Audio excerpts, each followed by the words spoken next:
കഴിഞ്ഞ 100 വർഷത്തിന്റെ ഇടയിൽ ഇത്രയും വലിയ വരൾച്ച കേരളത്തിൽ ഉണ്ടായിട്ടില്ല. വെള്ളം കിട്ടൂല. എന്താ കാരണം? ഭാരതപ്പുഴയും ചാലിയാറും പെരിയാറും തടംതല്ലിയാർ തുടങ്ങിയ വൃഷ്ടഭൂമിയായിരുന്ന മലയാള മണ്ണിൽ ഇന്ന് ഒരു തുള്ളി വെള്ളം കിട്ടാതെ പോവാൻ എന്താ കാരണം? ജയലളിത മുല്ലപ്പെരിയാർ അടച്ചു കെട്ടിയത് കൊണ്ടല്ല, കാവേരിയിലെ വെള്ളം കിട്ടാത്തത് കൊണ്ടുമല്ല, നമ്മുടെ കയ്യിലെടുപ്പ് ശരിയല്ലാത്തത് കൊണ്ടാണ്. കയ്യിലെടുപ്പ് ശരിയാവാത്തത് കൊണ്ടാണ്. കേരളം കുറച്ചൊക്കെ ഭേദമായിരുന്നു. ഇപ്പൊ കേരളവും ഏറ്റവും മതപ്പതിച്ചു കഴിഞ്ഞു. അള്ളാഹു നമ്മളെ കാത്തുരക്ഷിക്കട്ടെ. ഞാനത് വിശാലമായി പറഞ്ഞു തന്നെ, സമയം കുറവുണ്ട്. കച്ചവടത്തിൽ പറക്കത്തുണ്ടാവില്ല. അപ്പോഴെ ചിന്തിച്ചോണം, പടച്ചോനെ ഞാൻ ചെയ്ത ഏതോ ഒരു പാപം പൊറുക്കപ്പെടാതെ കിടക്കുന്നുണ്ട്. കച്ചവടം കുറെ നടത്തി നോക്കി. പർദാ കച്ചവടം നടത്തി, പിന്നെ അത് ടെക്സ്റ്റൈൽസ് ആക്കി, പിന്നെ അത് ഹാർഡ്വെയർ ആക്കി, പിന്നെ അത് ഏറ്റവും അവസാനം കുഴിമന്തിയും റോസ്റ്റും ആക്കി. എന്നിട്ട് ഒന്നും രക്ഷപ്പെടണില്ല. അപ്പൊ അതിന്റെ അർത്ഥം എന്താ? ഏതോ ഒരു തെറ്റ് പൊറുക്കപ്പെടാതെ. തെറ്റേതാന്ന് ഞാൻ പിന്നീട് പറയാം. ഞാൻ പറഞ്ഞെങ്കിൽ മനസ്സിലാവണുണ്ടോ? പ്രശ്നം ഉറപ്പാണ്. ഖുർആൻ ഇതൊന്നും വാക്കവി പറയണല്ല. ഖുർആൻ. മഹാനായ ഹസൻ ബസ്രി റളിയല്ലാഹു തആല ഒരു ദിവസം സദസ്സിലിരിക്കുമ്പോ ഒരാൾ വന്നിട്ട് പറഞ്ഞു, മഹാനവറുകളെ, കച്ചവടം ചെയ്തിട്ട് കടം മാത്രമേ ഉള്ളൂ. ഈ കടം വീടാൻ എന്തെങ്കിലും ഒരു ദിക്ർ പറഞ്ഞു തരണം. അപ്പൊ തങ്ങളുടെ അടുത്ത് പോയിട്ടുള്ളൂ, തങ്ങളെ ആകെ പ്രശ്നമാണ്, ബുദ്ധിമുട്ടാണ്, എന്തെങ്കിലും ഒരു ദിക്ർ പറഞ്ഞു തരും. അപ്പൊ തങ്ങന്മാരൊക്കെ നമുക്കൊരു ദിക്ർ ഉസ്താദ്മാര് പറഞ്ഞു തരും. അതേപോലെ മഹാനായ ഹസൻ ബസ്രി റളിയല്ലാഹുവിന്റെ അടുക്കൽ പോയിട്ട് ഒരാൾ പറഞ്ഞു, മഹാനവറുകളെ, ജീവിതത്തിൽ വല്ലാത്ത കടമാണ്, പ്രയാസമാണ്, അത് മാറാൻ ഒരു ദിക്ർ പറഞ്ഞു തരും. മഹാനവറുകൾ പറഞ്ഞു, ഫഖുൽ അസ്തഗ്ഫിറുല്ലാഹ്, നീ ധാരാളമായിട്ട് അസ്തഗ്ഫിറുല്ലാഹൽ അദീം പറഞ്ഞോളി, ഇസ്തിഗ്ഫാർ ചൊല്ലിക്കോളിൻ, പാപങ്ങൾ പൊറുക്കുന്ന ദിക്റാണ് ഇസ്തിഗ്ഫാർ. ശിഷ്യന്മാർ ഇതൊക്കെ കണ്ടുകൊണ്ട് നിൽക്കാൻ കുറെ കഴിഞ്ഞപ്പോ വേറൊരാൾ വന്നപ്പോ അയാൾ പറഞ്ഞു, മഹാനവറുകളെ, കല്യാണം കഴിഞ്ഞിട്ട് കുട്ടികളില്ല, എന്തെങ്കിലും ഒരു ദിക്ർ പറഞ്ഞു തരീൻ. അപ്പോഴും ഹസൻ ബസ്രി റളിയല്ലാഹു തആല അൻഹു പറഞ്ഞു, ഫഖുൽ അസ്തഗ്ഫിറുല്ലാഹ്, നീ നിന്റെ വീട്ടിലിരുന്നിട്ട് ധാരാളമായിട്ട് അസ്തഗ്ഫിറുല്ലാഹൽ അദീം പറഞ്ഞോളി. അയാളും പോയി. മൂന്നാമതൊരാൾ വന്നു. അയാൾ പറഞ്ഞു, മഹാനവറുകളെ, നാട്ടിൽ മഴ പെയ്യാതെ വലിയ വരൾച്ചയിലാണ്, എന്തെങ്കിലും ഒരു പ്രതിവിധി പറഞ്ഞു തരീൻ. അപ്പോഴും പറഞ്ഞു, ഫഖുൽ അസ്തഗ്ഫിറുല്ലാഹ്, നീ ധാരാളമായിട്ട് ഇസ്തിഗ്ഫാർ ചൊല്ലിക്കോളി. അയാളും പോയി. അപ്പൊ ഇത് കണ്ട ശിഷ്യന്മാർ ചോദിച്ചു, ഉസ്താദേ, 3 പേര് വന്നിട്ട് 3 രോഗമാണ് പറഞ്ഞത്, കൊടുത്ത മരുന്ന് ഒറ്റ മരുന്നാണ്. ഇത് നമ്മുടെ ഗവൺമെന്റ് ആശുപത്രിയിലെ മരുന്നുമാരോ ആയിപ്പോയല്ലോ എന്ന് ചോദിച്ചു. നമ്മുടെ നാട്ടിലെ താലൂക്ക് ഗവൺമെന്റ് ആശുപത്രി പോയാൽ ഏത് രോഗം പറഞ്ഞാലും ഒരു ചുമന്ന കുപ്പിയിൽ ഒരു ചുമന്ന മരുന്നുണ്ടത് വരും. എല്ലാം കുല്ലു ഷിഫ. ഏത് ഗവൺമെന്റ് ആശുപത്രി പോയെങ്കിലും ഒരു ചുമന്ന മരുന്നാണ്. ഏത് രോഗം പറഞ്ഞാലും ഡോക്ടർ തരുന്ന മരുന്ന്. ഇത് അതുമാതിരി ആയിപ്പോയല്ലോ എന്ന് ചോദിച്ചു ശിഷ്യന്മാർ. അപ്പോഴാണ് മഹാനായ ഹസൻ ബസ്രി റളിയല്ലാഹു തആല അൻഹു പറഞ്ഞത്, ഇത് ഞാൻ പറഞ്ഞ മരുന്നല്ല, ഇത് അല്ലാഹു സുബ്ഹാനഹു വ തആല മഹാനായ നൂഹ് നബി അലൈഹി സ്വലാത്തു വസ്സലാമിന് പഠിപ്പിച്ചു കൊടുത്ത ചികിത്സയാണ്. ഇത് ഖുർആന്റെ ചികിത്സയാണ്. ഖുർആൻ പഠിക്കണം. അല്ലാഹു തൗഫീഖ് നൽകട്ടെ. فقلت استغفروا ربكم إنه كان غفارا يرسل السماء عليكم مدرارا ويمددكم بأموال وبنين ويجعل لكم جنات ويجعل لكم أنهارا. മഹാനായ നൂഹ് നബി തന്റെ ജനങ്ങളോട് പറഞ്ഞു കൊടുത്തു, ജനങ്ങളെ, ഇസ്തഗ്ഫിറൂ റബ്ബക്കും, അല്ലാഹുവിനോട് പാപമോചനത്തിനോട് ചോദിക്കണേ. ഇന്നഹു കാന ഗഫാറാ, അവൻ പാപങ്ങൾ മുഴുവൻ പുറത്തു തരുന്നവനാ. നിങ്ങൾ ധാരാളമായിട്ട് ഇസ്തിഗ്ഫാർ ചൊല്ലിയാൽ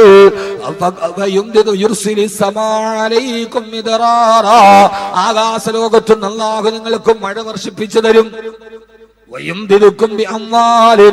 രണ്ടാമത് അല്ലാഹു നിങ്ങളെ സമ്പത്ത് നൽകി സഹായിക്കും, നിങ്ങളുടെ കടങ്ങൾ മാറും. 3 നിങ്ങൾക്ക് അല്ലാഹു സന്താനങ്ങളെ തരുമെന്ന് അല്ലാഹുവിന്റെ വിശുദ്ധ ഖുർആൻ. അപ്പോ ഓരോ സഹോദരങ്ങളോട് സഹോദരിമാരോട് കച്ചവടത്തിന് ബുദ്ധിമുട്ടുണ്ടോ, നാട്ടിൽ മഴയില്ലാതുണ്ടോ, മക്കളെ കിട്ടാതിരിക്കുന്നുണ്ടോ, ആദ്യം ചിന്തിക്കേണ്ടത്, ഞാൻ ചെയ്ത ഏതോ ഒരു പാപം അല്ലാഹു പുറത്തു തന്നിട്ടില്ല, ആ പാപം പൊറുക്കപ്പെടാത്തത് കൊണ്ടാണ് ജീവിതത്തിന് ബറക്കത്തില്ലാത്തത്. അപ്പൊ പറയും ഞാൻ വ്യഭിചരിച്ചിട്ടില്ല, ഞാൻ കള്ളു കുടിച്ചിട്ടില്ല, ഞാൻ പലിശ മേടിച്ചിട്ടില്ല, ഞാൻ കൊലപാതകം ചെയ്തിട്ടില്ല. അത് മാത്രമല്ല പാപമുള്ളത്. മഹാനായ അൽഖമാ റളിയല്ലാഹു തആല അൻഹു അല്ലാഹുവിന്റെ റസൂലിന്റെ സഹാബിയാ. മരിക്കുന്ന നേരത്ത് കലിമ പറയാൻ ശ്രമിച്ചിട്ട് നാവ് കുടഞ്ഞു പോയി. എന്താ കാരണം? ഉമ്മയെ വേദനിപ്പിച്ചിട്ടുണ്ട്, ഉമ്മയെ വേദനിപ്പിച്ചു എന്ന പാപം പൊറുക്കപ്പെടാതെ കിടന്നപ്പോ അൽഖമയ്ക്ക് കലിമ പറയാൻ കഴിഞ്ഞില്ലെന്ന് നബി മുഹമ്മദ് മുസ്തഫ. അപ്പൊ മാതാപിതാക്കളെ വേദനിപ്പിച്ചിട്ടുണ്ടോ? പാപമാണ്, പൊറുക്കപ്പെടണം. മനസ്സിലാകുന്നുണ്ടോ? മനസ്സിലാകുന്നുണ്ടോ? എന്ത് ഈ പാപം പൊറുക്കപ്പെടണമെന്ന് തന്നെ വാപ്പാനും ഉമ്മാനെയും വേദനിപ്പിച്ചിട്ടുണ്ട്, പാപം പൊറുക്കപ്പെടാതെ കിടക്കുന്നുണ്ട്. മാതാപിതാക്കളെ വേദനിപ്പിക്കരുത്. പത്തനംതിട്ട ജില്ലയിലെ അടൂർ നഗരത്തില് രാവിലെ മരം കോച്ചു പോലീസുകാര് സ്റ്റേഷനിൽ കൊണ്ടുപോയി. അമ്മയുടെ മക്കളെ വിളിച്ചു വരുത്തി. 8 മക്കളുണ്ടത്രേ. ആ മക്കള് സാധാരണക്കാരനല്ല, പെട്ടിക്കച്ചവടക്കാരനല്ല. ഒരാൾ ഉന്നത വിദ്യാഭ്യാസ വകുപ്പിലെ ജോലിക്കാരനാണ്. ഞാൻ ചിരിച്ചുപോയി. ഉന്നത വിദ്യാഭ്യാസ വകുപ്പ്. മറ്റൊരാള് കൃഷി ഡയറക്ടറാണ്. ഏറ്റവും നല്ല സാലറി വാങ്ങുന്ന ഗവൺമെന്റ് ജോലി വാങ്ങിച്ചു കൊടുത്ത ആ 8 മക്കളും ഒരേ സ്വരത്തിൽ പറഞ്ഞു, ഞങ്ങളുടെ അമ്മയെ ഞങ്ങൾക്ക് വേണ്ട. തെരുവിൽ കിടന്നിട്ട് വിറങ്ങലിച്ച് കിടക്കുന്ന അമ്മ. ആ പോലീസ് ഉദ്യോഗസ്ഥൻ ചോദിച്ചു, അത്ര അമ്മേ 8 മക്കളും ഒരേപോലെ വേണ്ടെന്ന് പറയാൻ നിങ്ങൾ എന്ത് തെറ്റാണ് മക്കളോട് ചെയ്തതെന്ന് ചോദിച്ചപ്പോ അമ്മ പറഞ്ഞ മറുപടി, സാറേ ഒരൊറ്റ തെറ്റേ ഞാൻ ചെയ്തിട്ടുള്ളൂ, അത് മറ്റൊന്നുമല്ല. 8 പ്രാവശ്യം മരണത്തിന്റെ വേദന സഹിച്ച് ഞാൻ ഈ 8 പേരെ പെറ്റൂന്നല്ലാതെ തെറ്റുപോലും ഞാൻ ചെയ്തിട്ടില്ലെന്ന് കേരളത്തിന്റെ അമ്മ മറുപടി പറഞ്ഞു അത്രേ. ഈ കാലഘട്ടത്തിലാണ് ഞാൻ വാദു പറയുന്നത്. മാതാപിതാക്കളുടെ മനസ്സിനെ അകാരണമായി വേദനിപ്പിച്ചിട്ടുണ്ടോ? വല്ലാഹി നീ എത്ര പൊന്തിയാലും മരിക്കുന്ന സമയത്ത് കലിമ പറയാൻ കഴിയില്ല. ആ പാപം പൊറുക്കപ്പെടാതെ കടന്നെങ്കിൽ ഹബീബായ നബി മുഹമ്മദ് മുസ്തഫ സല്ലല്ലാഹു അലൈഹി വസല്ലമ ഭർത്താവിന്റെ മനസ്സ് വേദനിപ്പിച്ചിട്ടുണ്ടോ? ഭർത്താവ് അറിയാതെ വേറൊരു പെണ്ണുമായി ആണുമായി ബന്ധമുണ്ടോ? ഭാര്യ അറിയാതെ വേറൊരു പെണ്ണുമായി ബന്ധമുണ്ടോ? ഇത് പൊറുക്കപ്പെടണം. ഇതൊക്കെ പാപമാണ്. ഭർത്താവ് അറിഞ്ഞിട്ടില്ല, എന്നാൽ വേറൊരാളുമായിട്ട് ബന്ധമുണ്ട്, അതറിഞ്ഞ ഭർത്താവിന്റെ മനസ്സിന് വേദന ഉണ്ടാവില്ലേ? നിങ്ങൾ കൈകൊട്ടിച്ചിരിക്കുവോ? എന്ത് മനസ്സിലാവും? ഭർത്താവ് ഗൾഫിലാണ്, അല്ലെ ഭർത്താവ് ഇല്ല. നാട്ടിൽ വന്നപ്പോ ആളുകൾ പറഞ്ഞു ഭാര്യയെ കുറിച്ച്. അത് കേട്ടിട്ട് ഭർത്താവിന്റെ മനസ്സിന് വേദന ഉണ്ടായി. അത് പൊറുക്കപ്പെടണം പെങ്ങന്മാരെ. അത് പൊറുക്കപ്പെട്ടില്ലെങ്കിൽ വിഷയം. ഭർത്താവിന്റെ മനസ്സിനൊരു വേദന ഉണ്ടായാൽ ആ വേദന നമ്മൾ മാറ്റണം. ഒരിക്കൽ ഹബീബായ നബി മുഹമ്മദ് മുസ്തഫ, ഉറക്കെ പറയുന്ന ആദരവായ പ്രവാചകൻ നബി മുഹമ്മദ് മുസ്തഫ സല്ലല്ലാഹു അലൈഹി വസല്ലമ, അള്ളാഹുവിന്റെ റസൂലിന്റെ മനസ്സ് വേദനിച്ചു. ആയിഷ ബീവി പൊട്ടിക്കരഞ്ഞു. തന്റെ ഭർത്താവ് പൊരുത്തപ്പെട്ടു കൊടുക്കുന്നവർ ചരിത്രൻ. ഒരിക്കൽ ഹബീബായ റസൂലുള്ളാഹി സ്വല്ലല്ലാഹു അലൈഹി വസല്ലമയ്ക്ക് ഏറ്റവും ഇഷ്ടം ആയിഷ ബീവിയോടാണ്. എപ്പോഴും സഞ്ചരിക്കുന്ന ആയിഷ ബീവിയുടെ ഒട്ടകക്കെട്ടിലാണ് ഏറ്റവും കൂടുതൽ സമയം ചെലവഴിക്കുന്നത് ആയിഷ ബീവിയുടെ കൂടെയാണ്. എന്തുകൊണ്ട് അങ്ങനെ ചെലവഴിക്കാൻ കാരണം? ഇപ്പൊ നിങ്ങളോടൊരു ഹൈന്ദവ സഹോദരൻ, ഒരു ക്രൈസ്തവ സഹോദരൻ ചോദിക്കുക, നിങ്ങളുടെ നബിക്ക് 11 ഭാര്യമാരുണ്ട്, എല്ലാ ഭാര്യമാരോടും തുല്യതയോടെ പെരുമാറണമെന്നല്ല നബിയങ്ങൾ പറഞ്ഞത്. എന്നിട്ടും ഏറ്റവും കൂടുതൽ ചെലവഴിച്ചത് ആരുടെ കൂടെയാണ്? ആയിഷ ബീവിയാണ്. ഏറ്റവും പ്രായം കുറഞ്ഞ ഭാര്യ, കന്യകയായ ഭാര്യ. അപ്പൊ അത് നബിതങ്ങൾ പറഞ്ഞതിന് വിരുദ്ധമല്ലേ എന്ന് ചോദിച്ചാൽ നിങ്ങൾ എന്ത് മറുപടി പറയും? പറയും.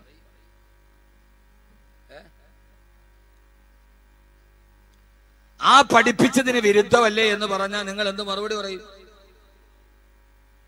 ഒരാൾക്ക് ഈ ചോദ്യത്തിന് സാധ്യതയില്ലേ? അപ്പൊ എന്താ മറുപടി പറയാ? അങ്ങനെ മേപ്പോട്ട് നോക്കിയാൽ മതി, അപ്പൊ മറുപടി കിട്ടും. അതിനൊരു കാരണമുണ്ട്. ആ കാരണം മറ്റൊന്നുമല്ല, ആയിഷ ബീവി റളിയല്ലാഹു തആല പ്രസവിച്ചിട്ടില്ല.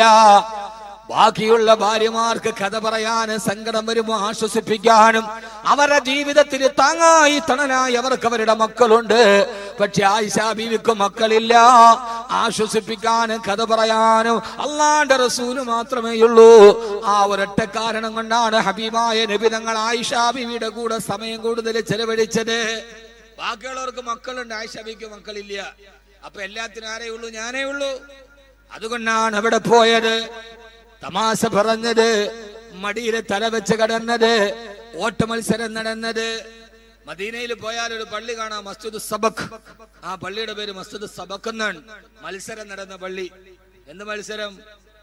ISL നടന്ന എന്ത് മത്സരം? കേരള ബ്ലാസ്റ്റേഴ്സും അത്ലറ്റിക്കോട് ഈ കൊൽക്കത്തയും തമ്മിൽ ഫൈനൽ നടന്ന സ്ഥലമല്ല. അവിടെ ഒരു പള്ളിയുണ്ട്, മസ്ജിദ് സബക്.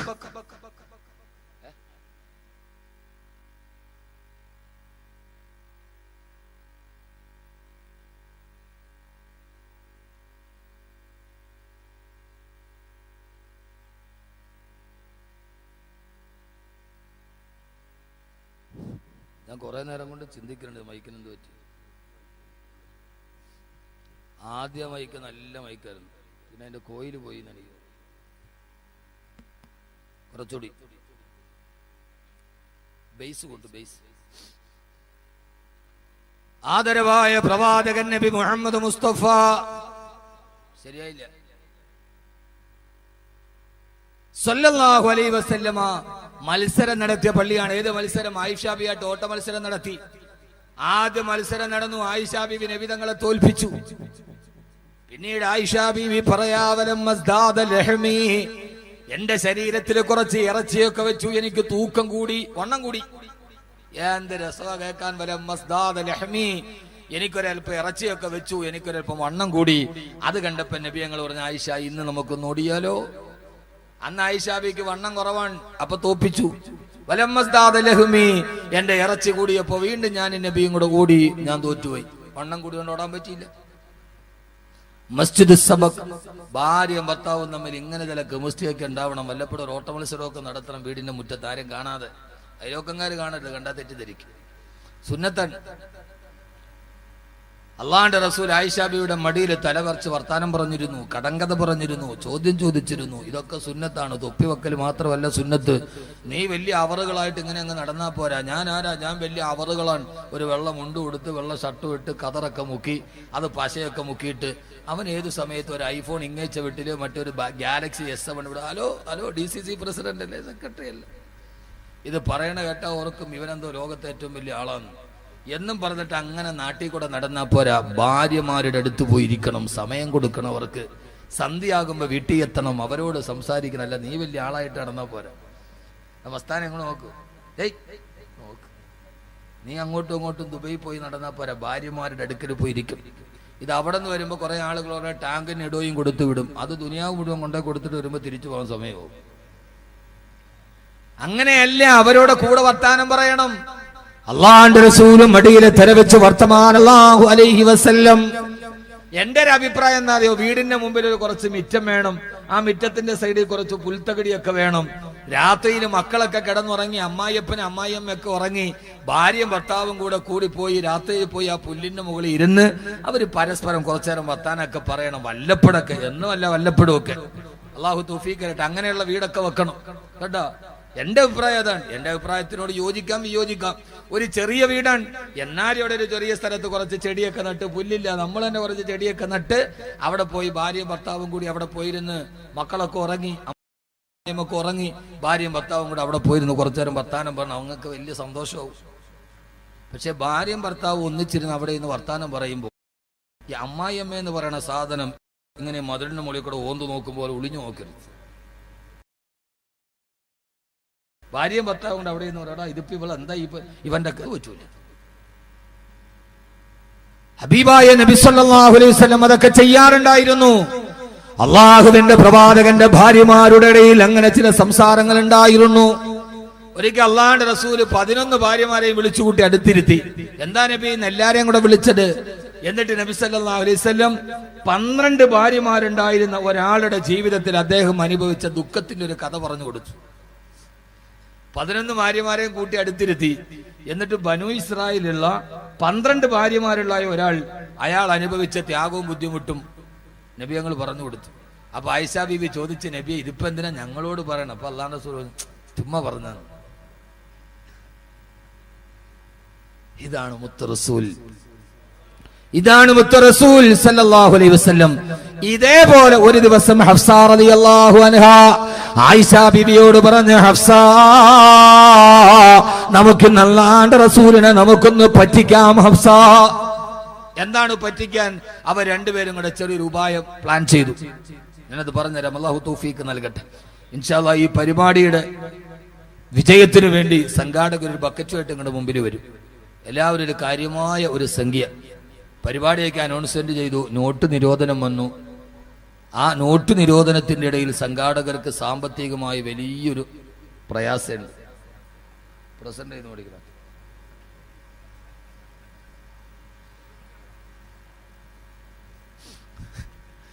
എന്നിട്ട് പ്രസിഡന്റ് ആദ്യം ബിസ്മില്ലാഹ് ഉദ്ഘാടനം ചെയ്യാം.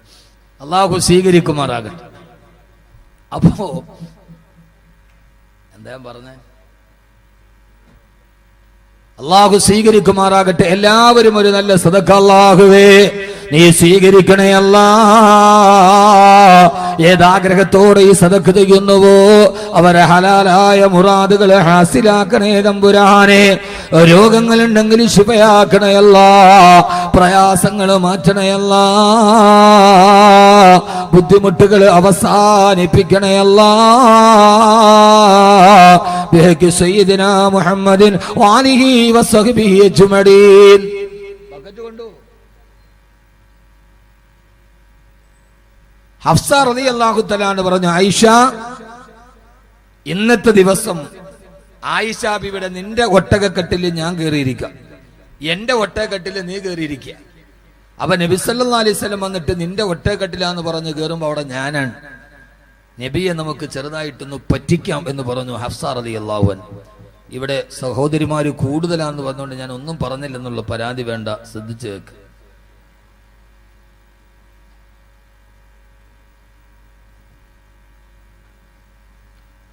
അങ്ങനെ മഹരിയായ ഹഫ്സ റളിയല്ലാഹു അൻഹ ആയിഷ ബീവിയുടെ ഒട്ടകക്കെട്ടിൽ കയറി. മഹാനായ നബി സല്ലല്ലാഹു അലൈഹി വസല്ലമ യാത്ര പോവാൻ ആയിഷ ബീവിയുടെ കട്ടിലോട്ട് കയറിയപ്പോ അവിടെ മഹദിയായ ഹഫ്സ ബീവി ഇരിക്കുകയാ. ഹഫ്സ റളിയല്ലാഹു തആല സലാം പറഞ്ഞു. അല്ലാഹുവിന്റെ റസൂൽ മനസ്സിലായി അവർ തന്നെ കബളിപ്പിച്ചതാണ്. പിന്നെ ഹബീബായ നബി തങ്ങളൊന്നും മിണ്ടിയില്ല. യാത്ര തുടർന്ന് രാത്രിയായപ്പോ ആ യാത്രയ്ക്ക് വേണ്ടി മരുഭൂമിയിൽ തമ്പടിച്ചു. ആയിഷ റളിയല്ലാഹു തആല വേറൊരു ഒട്ടകക്കെട്ടിലിരിക്കുന്നുണ്ട്. മഹദി അവറുകൾ രാവിലെ ഉറക്കമെഴുന്നേറ്റപ്പോ ഹബീബായ നബി തങ്ങൾ ഉറക്കത്തിൽ എഴുന്നേറ്റ് വരുമ്പോ അല്ലാഹുവിന്റെ റസൂലിനെ ഒന്ന് കളിയാക്കാൻ ഹബീബായ നബിയുടെ നേരെ നോക്കിയിട്ട് ഹബീബായ നബി തങ്ങൾ എഴുന്നേൽക്കുകയാണ്. ആയിഷ ബീവി എഴുന്നേറ്റ് പോയി അല്ലാഹുവിന്റെ റസൂലിന്റെ മുമ്പിൽ പോയിട്ട്, നബിയെ കബളിപ്പിച്ചല്ലോ നബിയെ എന്ന ഒരു ഭാവത്തിൽ തന്നെ മുഖത്തേക്ക് നോക്കുമ്പോ അല്ലാഹുവിന്റെ റസൂലിന്റെ മുഖത്ത് വല്ലാത്ത വിഷാദഭാവമാ. അല്ലാഹുവിന്റെ റസൂലിന്റെ മുഖത്ത് വല്ലാത്ത ദുഃഖമുണ്ട്. ആയിഷ ബീവി റളിയല്ലാഹു തആലയ്ക്ക് സങ്കടമായി. അതേവരെയുള്ള കളിതമാശ മാറി, അതേവരെയുള്ള വിനോദം മാറി. തന്റെ പ്രിയപ്പെട്ട ഭർത്താവായ ഹബീബായ നബി തങ്ങളുടെ മുഖത്ത് വല്ലാത്ത ദുഃഖത്തിന്റെ കാളിമ കണ്ടപ്പോ ആയിഷ ബീവി സങ്കടപ്പെട്ടു പോയി. അല്ലാ, ഇന്നലെ ഞാൻ കാണിച്ച ഒരു കുസൃതി കാരണത്താൽ എന്റെ ഭർത്താവിന്റെ മനസ്സിന് വിഷമമില്ല എന്നുള്ള ബോധ്യം വന്നപ്പോ ആയിഷ ബീവിക്ക് തെറ്റ് മനസ്സിലായി. ഇദ്ഖർ പുൽക്കൂട്ടങ്ങൾ നിറഞ്ഞു നിൽക്കുന്ന പുൽക്കൂട്ടത്തിന്റെ ഇടയിലേക്ക് തന്റെ കാലുകൾ ഇറക്കി വെച്ചിട്ട് ആയിഷ ബീവി പൊട്ടിക്കരഞ്ഞുകൊണ്ട് പറഞ്ഞു, അത്രേ അല്ലാഹുവേ, ആയിഷ ചെയ്ത ഒരു കുസൃതി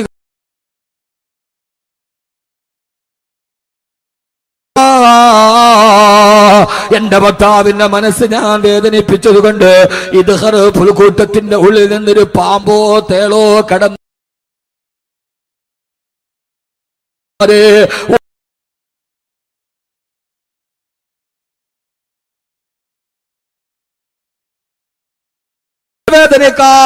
കാരണക്കാരിയായപ്പോ ആ പ്രിയപ്പെട്ട ഭർത്താവിന്റെ ദുഃഖമോത്ത് പൊട്ടിക്കരഞ്ഞ ആയിഷ ബീവി അവസാനം കുറച്ചു നേരം തോളിലൊരു ഘട്ടം കണ്ട് തിരിഞ്ഞു നോക്കുമ്പോ അല്ലാഹുവിന്റെ റസൂലാണ്. ആയിഷ എഴുന്നേക്കുമോളെ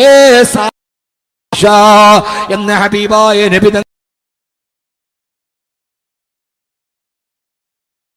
തടികത്തലോട് തന്റെ നെഞ്ചിലോട്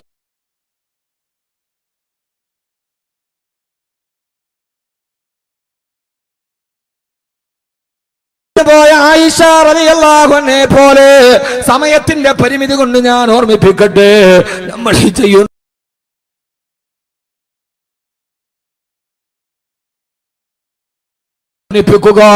ഭാര്യമാരെ മനസ്സ് വേദനിപ്പിക്കുക, ഇതൊക്കെ ജീവിതത്തിൽ അല്ലാഹു ഇഷ്ടപ്പെടാത്ത പാപങ്ങളാണ്. ആ പാപങ്ങളിൽ ഏതെങ്കിലും ഒന്ന് പൊറുക്കപ്പാൻ വല്ലാഹി ദുനിയാവിൽ നിന്ന് സന്തോഷത്തോടെ വിട പറയാൻ കഴിയില്ല. നമ്മുടെ ആഖിബത്ത് നന്നാവില്ല.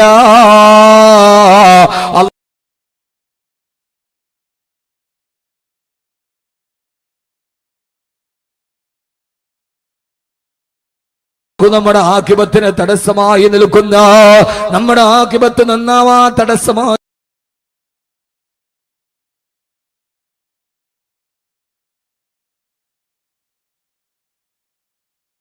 നിൽക്കുന്ന എല്ലാ വടികളിൽ നിന്നുള്ള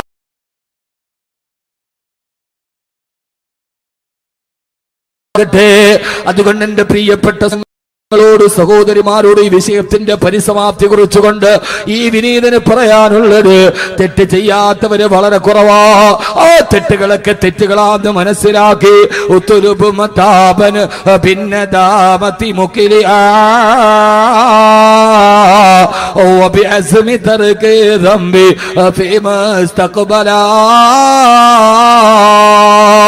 ചെയ്തു പോയ എല്ലാ പാപങ്ങളും അല്ലാഹുവേ ഇനി ഞാൻ ജീവിതത്തിൽ ചെയ്യില്ല എന്ന് ഉറപ്പ് വെച്ച് അല്ലാഹുവിലേക്ക് തിരിച്ചു മടങ്ങുക. അല്ലാഹു നമുക്ക് തൗഫീഖ് നൽകി അനുഗ്രഹിക്കുമാറാകട്ടെ. അല്ലാഹു നമുക്ക് തൗഫീഖ് നൽകി അനുഗ്രഹിക്കുമാറാകട്ടെ. അതുകൊണ്ട് ഒരു അനിവാര്യമായ മാറ്റത്തിന് നമ്മൾ തയ്യാറെടുക്കുക. ആ മാറ്റത്തിന് വേണ്ടി നമ്മുടെ ഹൃദയത്തെ സജ്ജീകരിക്കുക. എല്ലാവരും ഉറക്ക ഒരു 3 സ്വലാത്ത് ചൊല്ലുക.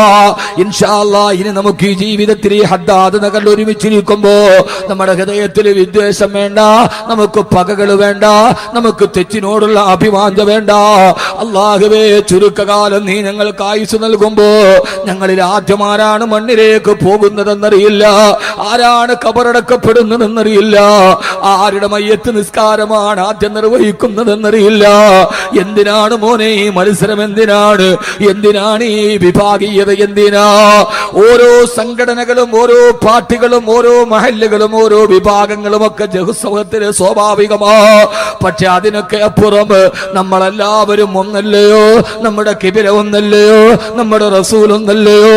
നമ്മുടെ ഖുർആൻ ഒന്നല്ലയോ? നമ്മൾ പറയുന്നതെല്ലാം അല്ലാഹു അക്ബർ എന്നല്ലയോ? പിന്നെ എന്തിനാണ് ഈ പരസ്പരമുള്ള മത്സരങ്ങൾ? പിന്നെന്തിനാണ് പരസ്പരമുള്ള അകൽച്ചകൾ? അവസാനം എന്തൊക്കെ പറഞ്ഞാലും ഞാനൊന്ന് ചോദിക്കട്ടെ, നിങ്ങൾ മുസ്ലിം ലീഗുകാരനാണെങ്കിലും INL-കാരനാണെങ്കിലും കമ്മ്യൂണിസ്റ്റുകാരനാണെങ്കിലും കോൺഗ്രസ്സുകാരനാണെങ്കിലും നമ്മളെല്ലാവരും ഒന്നിച്ചു നിൽക്കുന്നൊരു ദിവസമുണ്ട്. ആ ദിവസം ഏതെന്നറിയോ? ഈ പള്ളിയുടെ മുറ്റത്ത് മരിച്ചവന്റെ കൂടപ്പുറപ്പിന്റെ മയ്യത്ത് കൊണ്ടുവന്ന് വെക്കുമ്പോ അതിന്റെ പുറകിൽ നിൽക്കുമ്പോ നമ്മളൊക്കെ ഒന്നിച്ചു പറയുന്നൊരു വാക്കേതാ?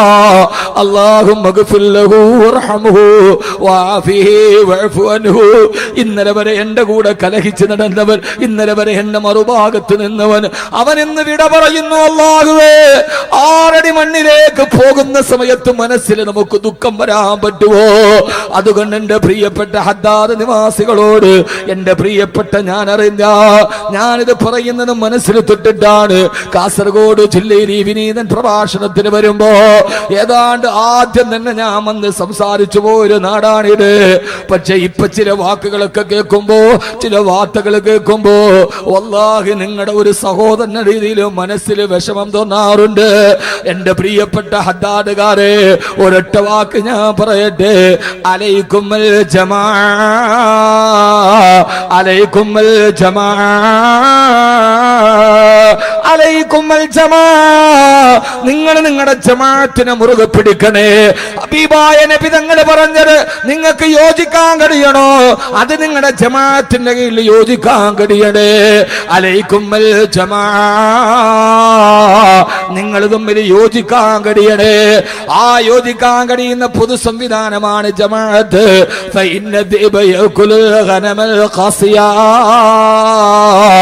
ഒറ്റതിരിഞ്ഞ് നടക്കുന്ന ആടിനെയാണ് ചെന്നായ ആക്രമിക്കുക. നമ്മുടെ ശരീരത്തിന് നേരെ ശത്രുക്കൾ ഒന്നിക്കുമ്പോ, നമ്മുടെ ദീനിനു വേണ്ടി ശത്രുക്കൾ ഒന്നിക്കുമ്പോ, മുസൽമാന് ജീവിക്കാൻ കഴിയാത്ത സാഹചര്യം ഉണ്ടാകുമ്പോ ഇപ്പോഴും നമ്മൾ മൈക്ക് കെട്ടിയിട്ട് തെറി പറയേണ്ടവരാണോ? നമ്മൾ പരസ്പരം ചെളിവാരി എറിയേണ്ടവരാണോ? ഒന്നിച്ചൊന്നായി ചേർന്ന് നിന്ന് അല്ലാഹുവേ മരിക്കുന്നത് വരെ ഞങ്ങളൊന്നാണ്. അല്ലാഹുവിന്റെ ദീനിനു വേണ്ടി ഒന്നിക്കാൻ കഴിഞ്ഞില്ലെങ്കിൽ പിന്നെ എന്നാണ് നമുക്ക് ഒന്നിക്കാൻ കഴിയുക? പണത്തിന് വേണ്ടി വേണ്ട, പദവിക്ക് വേണ്ടി വേണ്ട. പണം എവിടെ സഹോദരാ? 20,000 കോടി രൂപ ബാക്കി വെച്ച പെണ്ണാണ് ജയലളിത പോയി കിടന്നത് 6 അടി മണ്ണിലാണ്. നീ കുറെ കോടികൾ ഉണ്ടാക്കിയിട്ടത് തട്ടിച്ചിട്ടാകട്ടെ, വെട്ടിച്ചിട്ടാകട്ടെ, നേരായ മാർഗത്തിലാകട്ടെ, കുറെ പച്ചനോട്ടിന്റെ തിളക്കമുണ്ടായിട്ട് കാര്യമെന്താ? കാര്യമെന്താ നിനക്കുള്ളത്? കബറിൽ പോയി കിടക്കേണ്ട ശരീരമല്ലേ? നാളെ മരിച്ചു പോയിട്ട് അവന്റെ മയ്യത്തിന്റെ മുമ്പിൽ വിങ്ങിപ്പൊട്ടാനല്ല, മരിച്ചു കിടക്കുന്നവനെ നിന്നോടെന്ത് ശത്രുത? നിന്നോടെന്ത് ശത്രുത? നിന്നോടെന്ത് ശത്രുത? നിങ്ങളെല്ലാവരും അയൽപക്കക്കാരാണ്, നിങ്ങൾ കുടുംബ ബന്ധക്കാരാണ്, നിങ്ങൾ പരസ്പരം ചേർന്നിരിക്കേണ്ടവരാണ്. നാളെ ഒരു വാർത്ത കേട്ടിട്ട് കരഞ്ഞിട്ട് കാര്യമുണ്ടോ? സുനാഹീസ്പറുമേ മരണവാല ജാത്തേ കപ്പടേ ബദൽ ബദൽ കർ. രാവിലെ ഉറക്കത്തിൽ എഴുന്നേറ്റപ്പോ എന്റെ തൊട്ടടുത്ത കൂട്ടുകാരൻ, അവൻ എന്റെ എതിരാളിയാണ്, അവൻ എന്റെ ശത്രുപക്ഷത്തുള്ളവനാണ്. അവന്റെ വീട്ടിൽ നീലട്ടാർപ്പായ വലിച്ചു കെട്ടിയിട്ടുണ്ട്. ആളുകൾ കൂട്ടം കൂടി നിൽക്കുന്നുണ്ട്. വന്നവരുടെ കയ്യിൽ വെള്ള വസ്ത്രങ്ങൾ ഇരിക്കുന്നുണ്ട്. ഞാൻ കണ്ണു തിരുമ്മി നോക്കി, എന്ത് പറ്റിപ്പോയി? അവിടെ പെരുന്നാളിന്റെ ആഘോഷമാണോ? അതല്ല അവന്റെ കല്യാണത്തിന്റെ ദിവസമാണോ? ഇന്നലെ വരെ കണ്ടവനവൻ എന്നോട് പറഞ്ഞില്ലല്ലോ.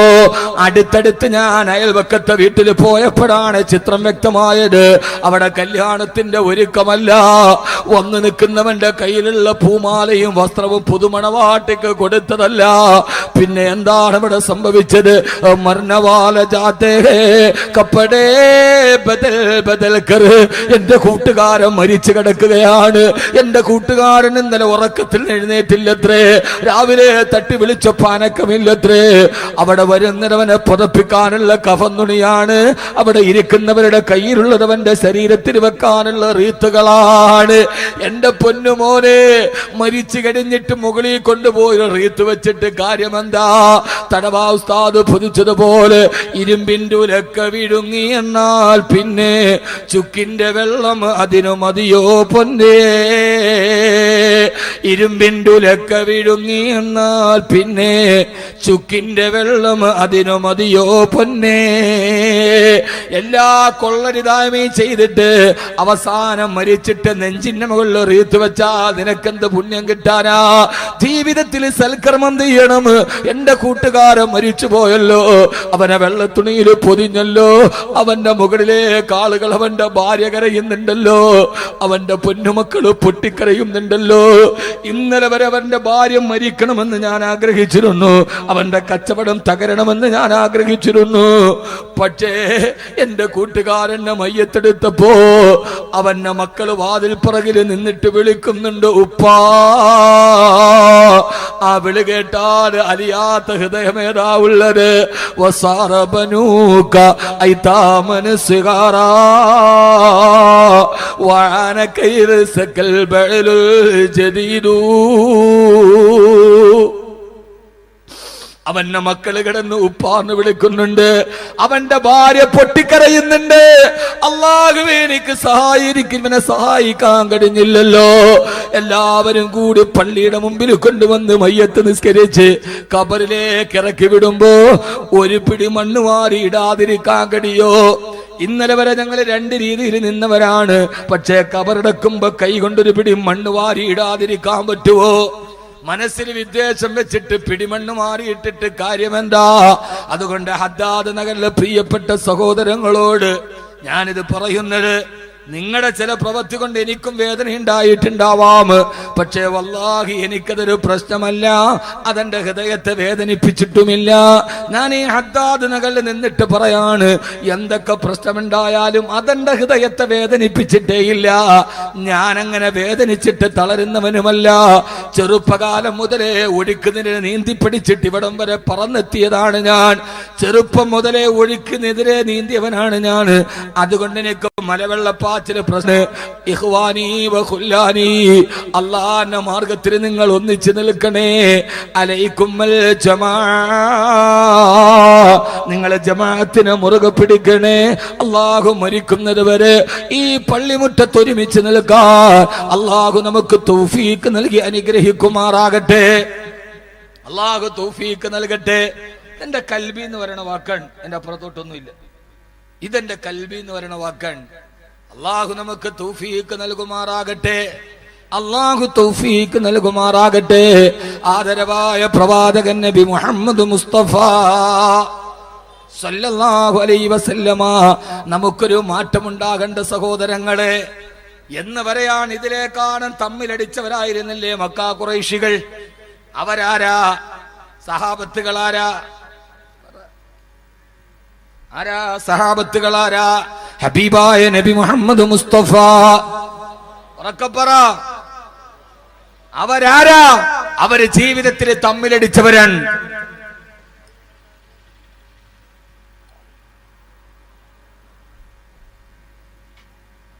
അവരെ ജീവിതത്തിൽ തമ്മിലടിച്ചവരാണ്.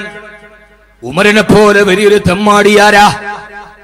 ഉമറിനെ പോലെ ലോകം കണ്ട തെമ്മാടിയാരാ? ഹബീബായ നബി മുഹമ്മദ് മുസ്തഫ സല്ലല്ലാഹു അലൈഹി വസല്ലമ. ഉക്കാല ചന്തയിൽ പേർഷ്യക്കാർ വന്ന് മലത്തി കടത്തിയിട്ട് അറബികളെ തോൽപ്പിക്കുമ്പോ പേർഷ്യക്കാരായ മല്ലന്മാരെ തോൽപ്പിച്ചിട്ട് നെഞ്ചിലോട്ട് കാലെടുത്ത് വെച്ചിട്ട്, ആരുണ്ടടാ ഖത്താബിന്റെ മകൻ ഉമറിനെ തോൽപ്പിക്കാനെന്ന് നെഞ്ച് വിരിച്ചു ചോദിച്ച ഉമർ. ഉമറിനെ പേടിയാണ് നാട്ടുകാർക്ക്. ഒരാൾ പോലും ഉമറിന്റെ നേരെ നിൽക്കില്ല. ഒരാൾ ഉമറിനോട് ചോദ്യം ചെയ്യില്ല. ഉമറിനെ കേട്ടാല് നാടിലെ കിടുകിടാ വറപ്പിച്ച തമ്മാടി. ലാ യസ്ലഹു വലദു ഖത്താബ് ഹത്താ യസ്ലഹു ഹിമാറു ഖത്താബ്.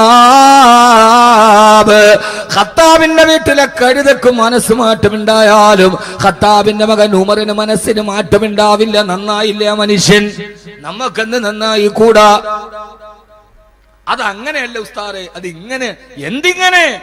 ഉമറിനെ നന്നാവാങ്കിൽ പിന്നെ നമുക്കെന്തുകൊണ്ട് നന്നായിക്കൂടാ? അതിന്റെ അകത്ത് പിന്നെ ഒരു കാരണം പറയാൻ പാടില്ല. ഒറ്റ കാരണമേ ഉള്ളൂ, അള്ളാഹുടെ തൃപ്തിക്ക് വേണ്ടി. എന്തിനു വേണ്ടി?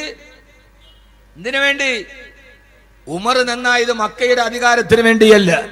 ഉമർ നാട്ടിലെ വലിയവനാവാനല്ല. ഉമറിന് നന്നാവാൻ കഴിഞ്ഞില്ലേ? ഏത് രീതിയിലും നന്നായി. ആദരവായ പ്രവാചകൻ നബി മുഹമ്മദ് മുസ്തഫ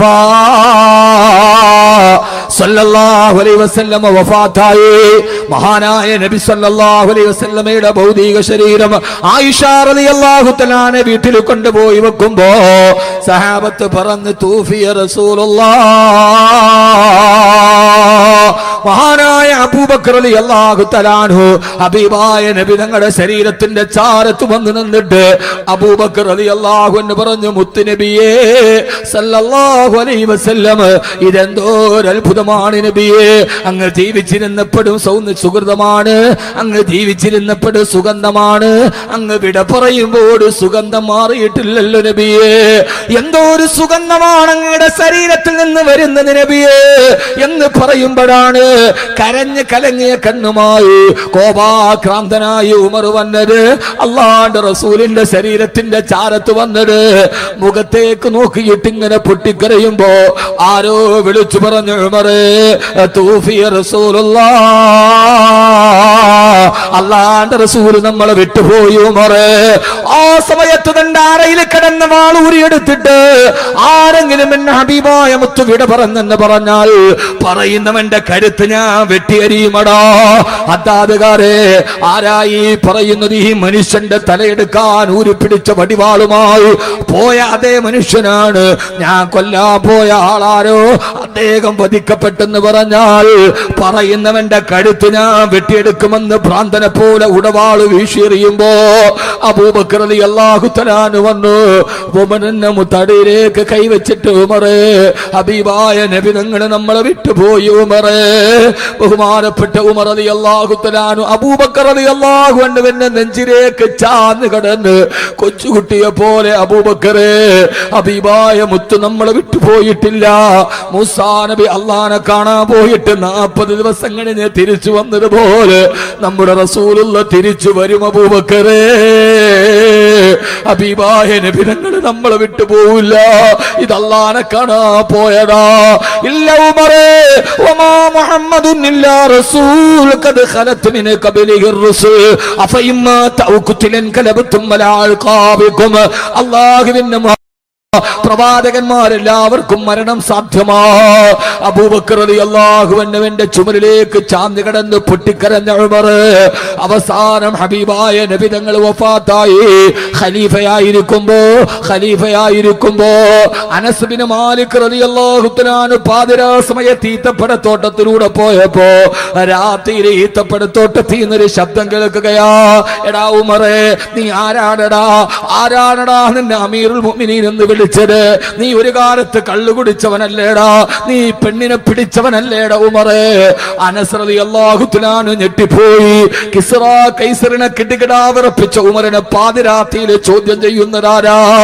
നോക്കുമ്പോ മദീന മുഴുവനും ഉറങ്ങിക്കിടക്കുമ്പോ ഈത്തപ്പഴത്തോട്ടത്തിന്റെ ഉള്ളിൽ പോയിട്ട് ഒരു ഈത്തപ്പന മരത്തിലേക്ക് ചാരിക്കിടന്നിട്ട് സ്വന്തം പേരുടെ നെഞ്ചിലേക്ക് ചൂണ്ടിയിട്ട് ചോദിക്കുകയാണ്, എടാ ഉമറേ നീ എത്ര മോശക്കാരനായിരുന്നടാ ഉമറേ. ആർക്കെങ്കിലും ചിന്തിക്കാൻ പറ്റുമോ? അവസാനം മദീനത്തെ പള്ളിയിൽ ഖുത്ബ ഓതുമ്പോ ഉമർ റളിയല്ലാഹു തആല ദുആ ചെയ്തു, അല്ലാഹുവേ അല്ലാഹുമ്മ ർസുഖ്നി ശഹാദതൻ ഫീ ബലദി റസൂലിക. പടച്ചവനെ ഉമറിന് മരിക്കുന്നതിന് മുമ്പ് ഒരു ആഗ്രഹമുണ്ട്. ഞാൻ മരിക്കുമ്പോ ഹബീബായ നബി തങ്ങളുടെ മദീനയിൽ എന്നെ രക്തസാക്ഷിയാക്കണയല്ല. നടക്കില്ല ഉമറേ, നടക്കില്ല. മദീനയിൽ രക്തസാക്ഷിയാകണമെങ്കിൽ മദീനയിൽ യുദ്ധം നടക്കണ്ടേ? ഹറമിൽ യുദ്ധം നടക്കില്ലല്ലോ, അതുകൊണ്ട് രക്തസാക്ഷിയാവില്ല ഉമറേ. ചെറുപ്പക്കാരാ ആഗ്രഹിച്ചോ നടത്തി തരുന്നൊരു പടച്ചറബല്ലേ. ഷഹീദായി മദീനയിൽ മരിക്കണമെന്ന് ആഗ്രഹം വന്നതുകൊണ്ടാണ് സുബഹി നിസ്കാരത്തിന് ആദ്യത്തെ റക്അത്ത് നിൽക്കുമ്പോ അബൂലുലുവ എന്ന മടഭ്രാന്ത പിച്ചാത്തിപ്പിടി വയറ്റിലോട്ട് കുത്തിക്കയറ്റിയത്, കുടൽമാല വെളിയിലോട്ട് ചിതറിത്തെറിച്ചത്, ബോധരഹിതനായി മുസല്ലയിലേക്ക് വീണത്.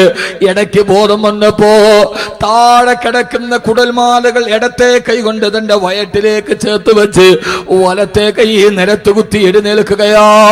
മോനെ അബ്ദുല്ലാ, എന്തേ ഉപ്പ സുബഹിയുടെ സമയം കഴിഞ്ഞോ മോനെ? ഇല്ല ഉപ്പാ. എന്തേ ഉപ്പാ? ഞാൻ സുബഹിയുടെ ആദ്യത്തെ റക്അത്തിൽ നിസ്കരിക്കുമ്പോഴാണ് കുത്തേറ്റ് വീണത്. എന്റെ സുബഹി നിസ്കാരം പൂർത്തിയായിട്ടില്ല.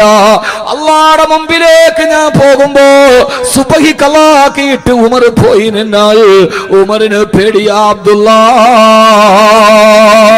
മരിക്കുന്ന നേരത്ത് കുടൽമാല വെളിയിലോട്ട് വീണതിടത്തെ കൈകൊണ്ട് വയറ്റിലേക്ക് ചേർത്ത് പിടിച്ച് ഉമർ റളിയല്ലാഹു തആല കരയാ.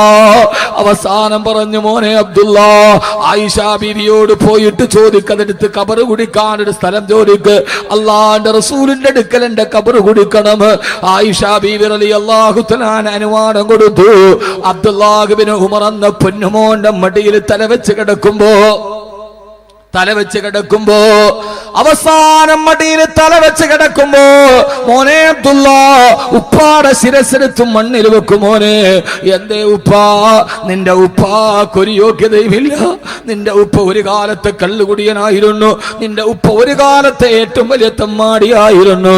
ഒരു നിസ്സാരക്കാരനായി മണ്ണിൽ കിടന്ന് ഉമർ മരിക്കട്ടെ മോനെ അബ്ദുല്ലാ. വാപ്പാടെ മയ്യത്ത് കുളിപ്പിക്കുമ്പം വെള്ളത്തിൽ കർപ്പൂരം ചേർക്കരുത്. സാധാരണക്കാരനായി ഉമർ ഈ ലോകത്ത് നിന്ന് വിട പറയട്ടെ മോനെ. അവസാന സക്കറാത്തിന്റെ വേദന എത്തുമ്പോ താഴെ കിടക്കുന്ന ഈ തപ്പന മരത്തിന്റെ ഓലയെടുത്ത് കയ്യിൽ വെച്ചിട്ട് യാ ലൈതനീ കുന്തു മിഥില ഹാദാ, അല്ലാഹുവേ ഞാൻ ഇതേപോലെ ഒരു പുൽക്കൊടിയായി മാറിയിരുന്നെങ്കിൽ എത്ര നന്നായിരുന്നു അല്ലാ. എന്ന് പരലോകത്തെ ഓർത്ത് പൊട്ടിക്കരഞ്ഞു പോയ സയ്യിദുനാ ഉമർ ഇബ്നുൽ ഖത്താബ് റളിയല്ലാഹു തആല അൻഹുവിനെ പോലെ എന്റെ പ്രിയപ്പെട്ട സഹോദരങ്ങളോട് സഹോദരിമാരോട് അനിവാര്യമായ ഒരു മാറ്റം ഉണ്ടാവണം. അത് ഇന്ന് തന്നെ ഉണ്ടാവണം.